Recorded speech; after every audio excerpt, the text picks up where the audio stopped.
Una mujer del condado de Shasta irá a juicio enfrentando cargos de delitos graves por realizar inyecciones ilegales de Botox. Los fiscales están llamando a Susan Tancredo una enfermera falsa. Un juez determinó que hay suficiente evidencia para que el caso avance después de una audiencia preliminar que sucedió el martes.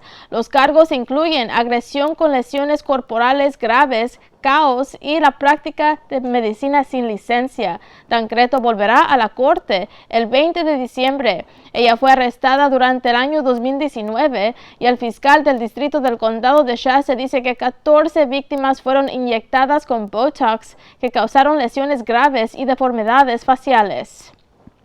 Y los oficiales en el condado de Yuba arrestaron a una mujer que dicen estaba intentando ahogar a un niño de 4 años de edad. Esto sucedió el lunes cerca de la carretera 70 y Woodruff Lane. El primer oficial en la escena dice que Taylor Green estaba intentando sofocar al niño en lodo y luego entró a un canal con el niño en sus brazos. Green ahora enfrenta cargos por intento de asesinato y estamos trabajando para saber si ella y el niño son familiares.